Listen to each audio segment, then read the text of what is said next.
YouTube, what's going on, man? It's your boy Xerxes coming back at you again. This is going to be my day one update for my 3.24 Frostblades Trickster. I went pretty hard on League Start. I've played, let's see, how long have I played for at the current moment? Oh, I guess I should probably click on the screen, eh? We've played for 16 hours, so I basically just started at noon yesterday, played until about 4 in the morning, and then went and got some sleep. And now I'm going to record this video. So we are currently level 87, and we have 70 maps completed on the Atlas. So we've been blasting. So character has just shy of 1,000,000 DPS right now, which is not bad for being level 87, day one of the league. So what I'm going to do is I'm just going to run you through a tier 10 map. As you can see, I have done some of my my red tier maps already. So we've done 1, 2, 3, 4, 5, 6 red tier maps already, so it's been able to handle them no problem. I did run into a couple of like pretty shitty mods on the league mechanic or whatever that I think I died, but other than that, I haven't been dying at all on this character. So without further ado, let's throw this in here. Let's go Orb of Fusing. I have not really been interacting with the league mechanic very much at all. And don't even get me started on the way that the fucking graveyard is set up when you got to go and like try and get rid of corpses and shit. Whew, man, they need to change that. That shit sucks. But other than that, I'm having a blast with the league. Okay, so let's just go through here. I'll show you what the clear speed and everything looks like on a day one Frostblades character. It's pretty damn good.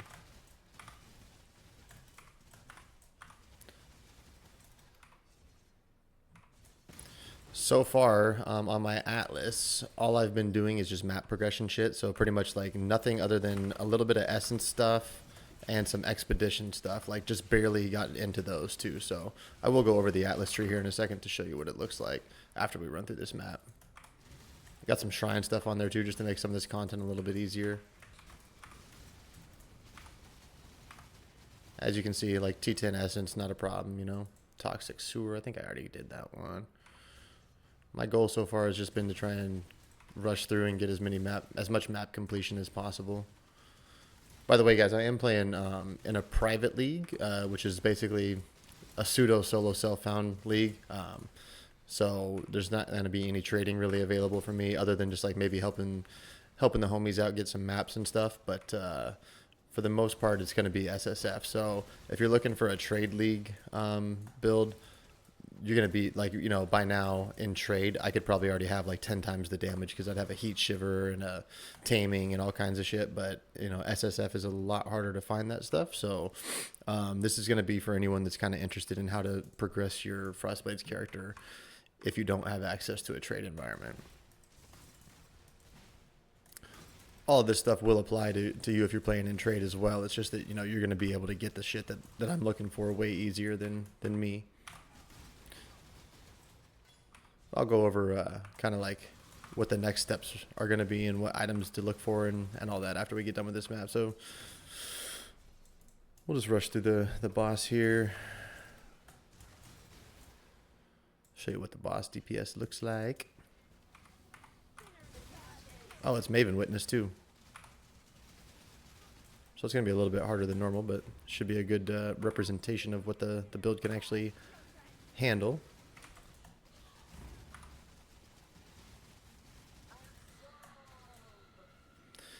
Never played Frostblades before. I highly recommend it, man. I fucking love this build so much.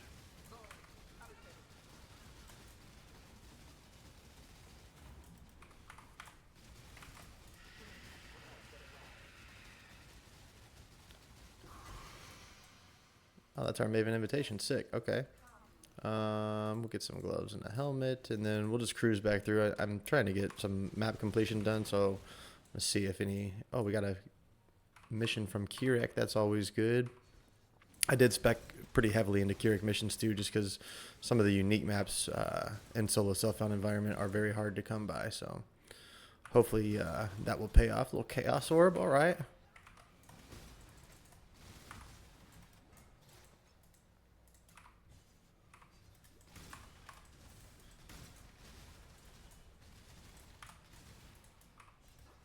And we're almost there. I just want to get to less than 50 monsters left, and then we can get out of here.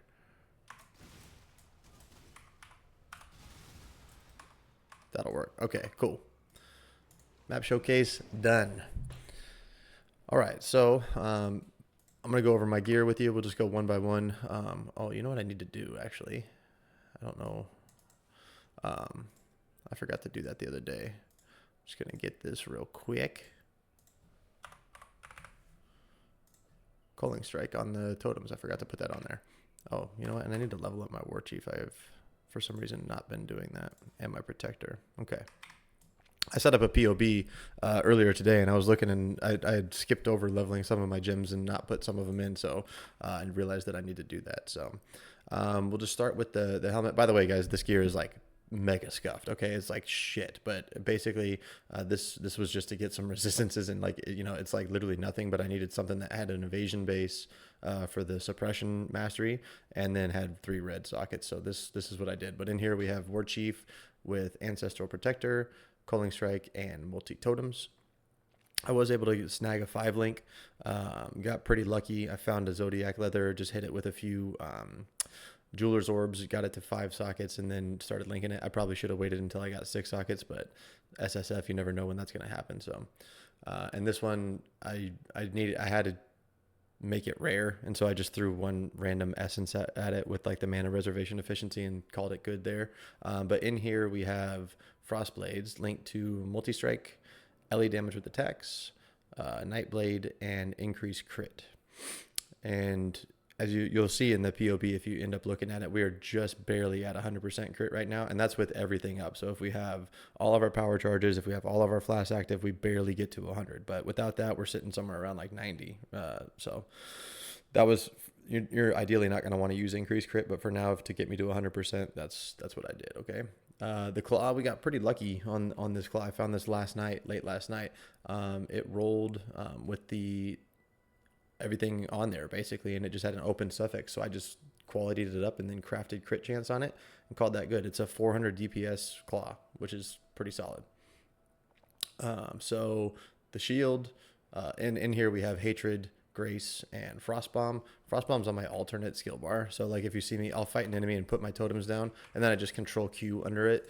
If that's too much work for you, you could put it on T. I'm just used to having it there from last league, because we had another skill that we needed to use, which was ancestral war chief here. So I put frostbomb on my alternate skill bar. If you don't want to use it, don't worry about it. It's not a huge damage increase. In the shield, this is just some random like life shield that I had with some max res and resistance. It's absolute dog shit. And in here we have whirling blades linked to faster attacks, and then herald device. Just a couple of like random rings to fill out some resistances and stuff. Nothing good there. They're absolutely shit. Same thing with the amulet. Don't even have an anoint on the amulet. It's just something with some crit chance and some intelligence I think I needed. The gloves are pretty bad too. They just have like a little bit of life with resist, cold damage to attacks, and attack speed. Did get lucky on the first like Ichor that I hit on there and hit Herald of Ice buff effect, so that's not too bad. A heavy belt because we need strength, and then just some boots that had some speed, life, and some lightning res that I needed or something. I haven't even qualityed these, so as I said, my gear is just totally scuffed, but you can see it handled T10 no problem, and this is day 1 of the league, and it handles red maps no problem too, actually. So for the flasks, we are using a Quicksilver, which I might switch over to a Silver Flask. I probably should do that. But we got a Quicksilver, Corrupted Blood Immune, Divine Life Flask, and then I'm just running a Amethyst Flask because I have like 0 Chaos Res, and then Diamond Flask with attack speed, and Jade Flask with evasion. So that's the flasks. And then real quick, for the pantheons that I'm using right now, I haven't done any of this shit either. I'm just using the Brian King for the stun immunity, and then the fizz damage reduction here. Last thing we'll go over is the skill tree. So when you level this, you can go a lot of different ways. You can go like up through here to get the attack speed, or you can go get some fizz damage, whatever you want to do. But I just level it and come straight down here, get Fangs of the Viper. I go down. Depending on how my mana is feeling, I'll either go over here and get this mana, or I'll go over here and get these attack speed. One of these days, maybe I'll put together like an actual like step-by-step, but just so you know, if you guys are going to level it, just come straight across here, get Fangs of the Viper, go down, come over here and either get this with the additional strike or come up and get the mana. And then you're going to come and get this wheel. And then you come down, you get this life, you get some LE damage and LE resists, get this here. And then you get these, then you can start going into some claw stuff eventually. So once you stick to a claw, then get it, and then you start going claw and crit. But just follow Zish's guide. Honestly, that's what I did. So, but this will show you exactly what the tree looks like. If you guys are having problems with your mana, you should take note that I have a precision in here somewhere, right? So this is bone. Oh, and make sure that you link Frost Blink with Bone Chill. That's a mistake I see a lot of people make, that they don't put Bone Chill in here. Make sure that those two are linked. And then precision. Okay, so get a level 1 precision. Do not level it up. Okay, as you can see, I have 79 mana, so I could level mine up a little bit more, but eventually that's only because I have this mana reservation efficiency here. So you're probably not going to have that. So you'll have like something like 45 mana, 40 mana. If you get to a point where you're spending too much mana and it's a problem, go to the skills cost instead 30% life, and that'll help you out a little bit, right? But you want to make sure that your precision's only level 1, and that you take charisma, and you take this mana mastery here for the mana reservation efficiency. If you don't have those, then you're going to be struggling for mana. You won't be able to run all the auras. And then the last thing is, this is another big one, is to have Assassin's Mark with Mark on Hit and Life Tap. As you can see, Assassin's Mark costs 192 life because I have it on Life Tap. But if I don't, it costs 64 mana. So if you don't have this mana reservation efficiency here, you're going to have like 50 mana, and you're not going to be able to use Assassin's Mark at all if you don't have it linked to Life Tap. So make sure that these three are on here. If you have more than like 60 or 70 mana, then you can get away with not doing it. But I see a lot of people run into problems where they have Assassin's Mark and Mark on Hit, not Life Tap, and then they're like, why is it not proccing? It's like, because you don't have enough mana for it, dummy. So that, I think, covers most of what I wanted to talk about today. I will be doing daily updates, so I'm gonna go take a little break here, hit the gym, and then come back, and I'm just gonna grind some more. So hopefully we'll get up to like maybe like level 93-ish, 94 today. We will see. But as always, guys, thank you for checking out the video. If you have any questions or comments, drop them down in the comments below. I will look at them, and I will do my best to try and get back to you and answer them. And hope you guys have a good day. If you can, drop a like, drop a comment, drop a sub. I'd appreciate you. Peace out.